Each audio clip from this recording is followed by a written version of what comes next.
High everyone, welcome back to another video. आज एक new design घेऊन आलोय। तर बघा, सर्वात आधी अशा प्रकारे साडीला पिको करून घ्यायचं आहे। हे पिको कशा पद्धतीने करायचं त्याच्यावरती मी नेक्स्ट व्हिडिओ घेऊन येते, ठीक आहे। तर बघा, इथे सर्वात आधी तुम्हाला 6 स्टँडचा थ्रेड घेऊन एंडला नॉट करून घेतली आहे आणि साडीच्या बॅक साइडला नॉट ठेवून अशा पद्धतीने साडीला इथे लॉक करून घ्यायचं आणि इथे नीडल नंबर 10 0.75 mm घेतली आहे। तर बघा, लॉक झाल्यानंतर त्याच्या साइडला आणखी एक लॉक करून घेते आणि फ्रेंड्स, हे साडीचा सरळ भाग आहे, ठीक आहे। लॉक झाल्यानंतर इथे 5 चेन घालून घ्यायचं। तर चेन कशा पद्धतीने घालायचं, डबल क्रोशा कशा पद्धतीने करायचं, हे सगळ्यावरती मी एक डेडिकेटेड व्हिडिओ बनवली आहे। त्याचं लिंक डिस्क्रिप्शनमध्ये देते, जाऊन चेक करा। तर बघा, 5 चेन झाल्यावर अशा पद्धतीने साडीवरती कुठे येते तिथे नीडल ठेवून इथे एक साडीवरती लॉक करून घ्यायचा आहे। मग त्याच्यानंतर तुम्हाला 7 चेन घालून घ्यायचं आणि ते 7 चेन घालून घेतल्यानंतर साडीवरती कुठे येते तिथे न लॉक करता 2 चेन तुम्हाला आतमध्ये लॉक करून घ्यायचा आहे। आणि फ्रेंड्स, लॉक करताना तुम्हाला लूजच लॉक करून घ्यायचं। जर तुम्ही टाईट लॉक करून घेतला तर तुमचं साडीवरती व्रिंकल्स येण्याचं चान्सेस असतं, हे पॉइंट लक्षात ठेवा, ठीक आहे।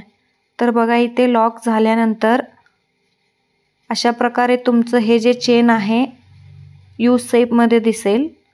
मग त्याच्यानंतर परत 5 चेन घालून साडीवरती कुठे येते तिथे तुम्हाला लॉक करून घ्यायचं आहे। मग त्याच्यानंतर परत 7 चेन घालून साडीवरती कुठे येते तिथे लॉक न करता 2 चेन तुम्हाला आतमध्ये लॉक करून घ्यायचं आहे, म्हणजेच 5 चेन कुठे येते तिथे लॉक करून घ्यायचं। तर पूर्ण साडी तुम्हाला याच पद्धतीने करून घ्यायचं आहे। 5 चेन 7 चेन 5 चेन 7 चेन अशा पद्धतीने करून घ्यायचं। तर आता साडीच्या एंडला दाखवते कशा पद्धतीने करायचं।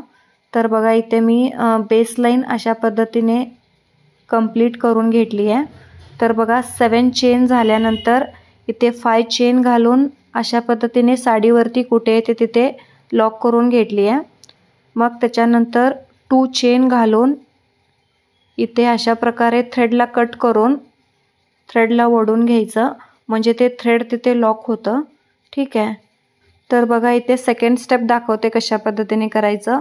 तर बघा, इथे साडीच्या बॅक साइडला नॉट ठेवून इथे जे स्टार्टिंगला मी लॉक करून घेतलं होतं त्यामध्येच नीडल इन्सर्ट करून तिथे एक लॉक करून घ्यायचं।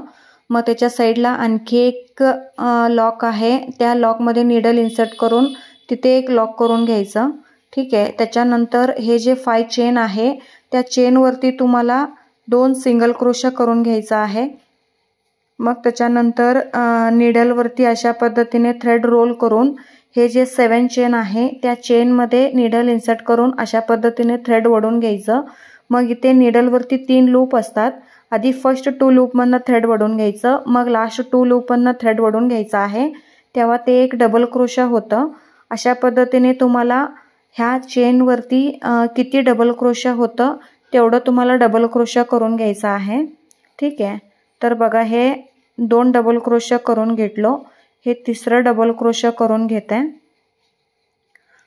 आणि फ्रेंड्स, प्रत्येक वेळी डबल क्रोशा करताना अशा पद्धतीने जेव्हा तुम्ही थ्रेड ओढून घेता अगदी फिनिशिंग सोबत सगळं थ्रेड ओढून घ्या, नाहीतर तिथं थ्रेड वगैरे लूज दिसत असेल तर तुमचं डिझाईन फिनिशिंग दिसणार नाही, ठीक आहे। तर बघा, इथे मी 14 डबल क्रोशा करून घेतली आहे। तुमचं जर 13 किंवा 12 डबल क्रोशा होत असेल तर तुम्ही तेवढं देखील करून घेऊ शकता, ठीक आहे। त्याच्यानंतर नेक्स्ट चेनवरती मी लॉक करून घेतली आहे। मग त्याच्यानंतर त्याच्या साईडला आणखी एक लॉक करून घेते। मग परत सेम ॲज इट इज नीडलवरती एकदा थ्रेड रोल करून हे 7 चेनच्या गॅपमध्ये सेम ॲज इट इज तुम्हाला 14 डबल क्रोशा करून घ्यायचा आहे।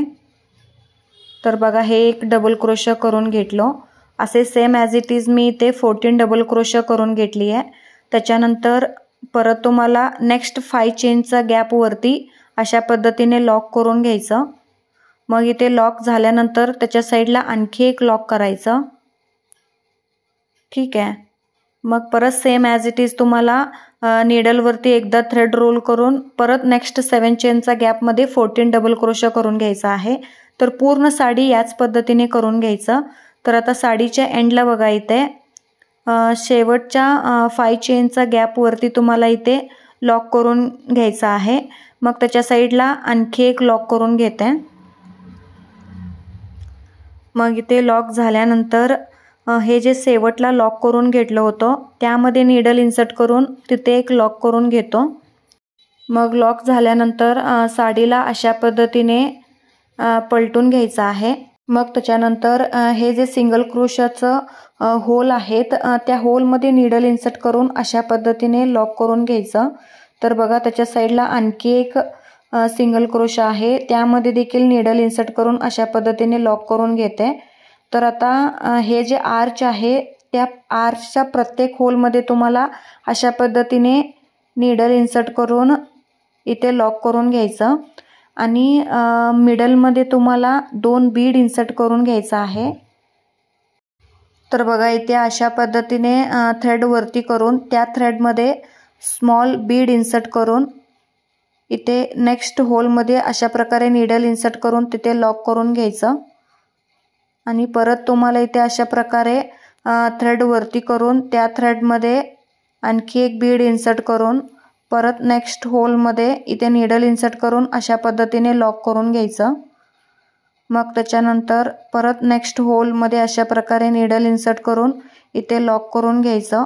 एकही होल स्किप करायचा नाही आहे. सगळ्या होलमध्ये तुम्हाला नीडल इन्सर्ट करून अशा पद्धतीने लॉक करून घ्यायचं. मग त्याच्यानंतर हे जे आम्ही 5 चेनवरती सिंगल क्रोशा करून घेतलं होतं त्या होलमध्ये देखील अशा प्रकारे नीडल इन्सर्ट करून लॉक करून घ्यायचं. मग त्याच्यानंतर परत नेक्स्ट आर्चवरती सेम ॲज इट इज जशा प्रकारे मी फर्स्ट आर्च रेडी करून घेतलो तशाच पद्धतीने तुम्हाला सेकंड आर्च देखील रेडी करून घ्यायचा आहे. तर बघा इथे अशा पद्धतीने मी सिंगल क्रोशा करून इथे मिडलमध्ये बीड इन्सर्ट करून घेते. हे एक बीड झालं. त्याच्यानंतर आणखी एक बीड अशा पद्धतीने इन्सर्ट करून इथे नेक्स्ट होलमध्ये नीडल इन्सर्ट करून इथे एक लॉक करून घेतो. मग त्याच्यानंतर ह्या साईडच्या सगळ्या होलमध्ये नीडल इन्सर्ट करून लॉक करून घ्यायचं. तर पूर्ण साडी तुम्हाला याच पद्धतीने करून घ्यायचं आहे. तर आता मी तुम्हाला साडीच्या एंडला दाखवते कशा पद्धतीने करायचं. आणि फ्रेंड्स हे जर डिझाईन आवडलं असेल तर एक व्हिडिओला लाईक करा आणि असे छान छान डिझाईन बघण्यासाठी माझ्या चॅनलला सबस्क्राईब करा. तर बघा अशा पद्धतीने तुमचा आर्च दिसेल. तर एंडला बघा इथे अशा पद्धतीने हे जे शेवटचं होल आहेत त्या होलमध्ये देखील अशा पद्धतीने नीडल इन्सर्ट करून इथे लॉक करून घ्यायचं. मग एंडला 2 चेन घालून थ्रेडला कट करून घ्यायचं. मग ते थ्रेडला अशा पद्धतीने वरती वळून घ्यायचं म्हणजे ते थ्रेड तिथे लॉक होतं. ठीक आहे. त्याच्यानंतर हे जे एक्स्ट्रा थ्रेड आहेत त्याला कट करून इथे बॅक साईडला ग्लूने स्टिक करून घ्यायचं आहे आणि स्टार्टिंगचं जे एक्स्ट्रा थ्रेड आहे त्याला देखील कट करून अशा पद्धतीने बॅक साईडला मी ग्लूने स्टिक करून घेते. तर बघा फ्रेंड्स ह्याचं फायनल लुक अशा पद्धतीने दिसेल. आणि ह्या डिझाईनचं रिलेटेड तुम्हाला काही डाऊट असेल तर मला कमेंट करा, मी रिप्लाय करते. तर आता भेटूया नेक्स्ट व्हिडिओमध्ये. Bye bye, take care.